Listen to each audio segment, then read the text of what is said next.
Comment les Palestiniens réécrivent l'histoire sous les auspices de l'UNESCO? Et il y a une bataille dont on parle très peu en Israël. Elle ne se joue ni à Gaza, ni au Liban, ni à l'ONU. Elle se joue dans les ruines et dans les fouilles archéologiques, dans les noms que l'on donne aux sites anciens et surtout dans les dossiers déposés auprès de l'UNESCO. Une bataille pour l'histoire. Le dernier exemple, c'est Sébastia, l'ancienne Samarie, près de Naplouse. À la fin du mois de juillet, le comité du patrimoine mondial de l'UNESCO a inscrit Sébastia comme site du patrimoine mondial palestinien et également comme site en danger. Or, Sébastia n'est pas un site comme les autres. C'est l'ancienne capitale du royaume d'Israël, construite au IXe siècle avant notre ère par le roi Omri.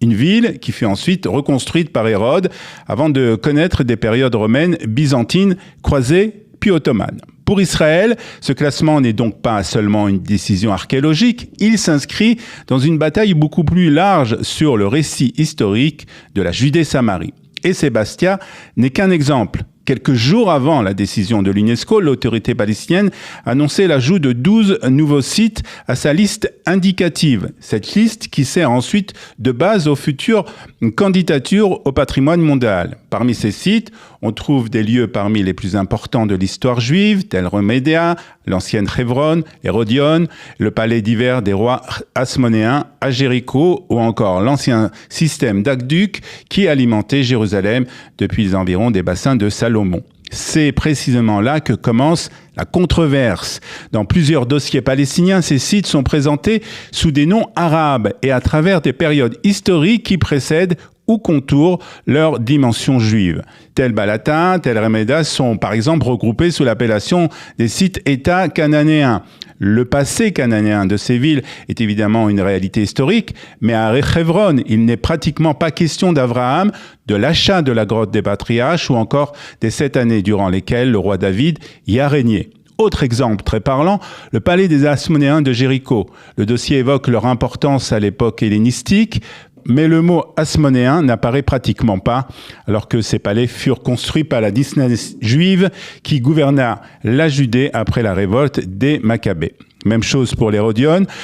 Hérode y apparaît comme un personnage historique et un grand bâtisseur, mais beaucoup moins comme roi de Judée. Et le rôle du site pendant la grande révolte juive contre Rome, puis pendant la révolte de Bar Korba, est largement relégué au second plan.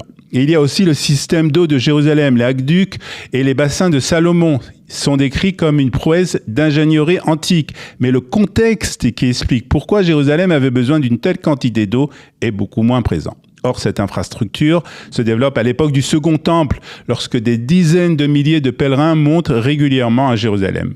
Pour plusieurs organisations israéliennes qui travaillent sur la préservation du patrimoine, il ne s'agit donc pas seulement de sauver les pierres, il s'agit de préserver le contexte historique de ces pierres. Car une ruine sans son histoire peut raconter n'importe quelle histoire.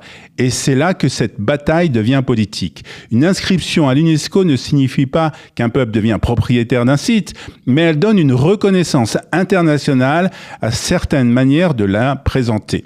Et lorsqu'un site apparaît pendant des années comme patrimoine palestinien et que son nom arabe devient l'appellation officielle et que certaines périodes historiques disparaissent progressivement des descriptions, un récit finit par s'installer. Il est ainsi repris dans les universités, dans les guides touristiques, sur les cartes et dans les médias internationaux. Et c'est précisément ce qu'Israël semble avoir longtemps sous-estimé. Pendant que le débat israélien se concentrait sur la sécurité, les frontières et les implantations, les Palestiniens ont investi depuis des années le terrain du patrimoine et des institutions internationales. Et aujourd'hui, certains responsables israéliens estiment qu'il faut rattraper ce retard, reprendre les fouilles, protéger les sites, publier des recherches et surtout expliquer beaucoup mieux leur histoire, parce qu'au fond, cette bataille ne porte pas seulement sur le passé, elle porte aussi sur le présent.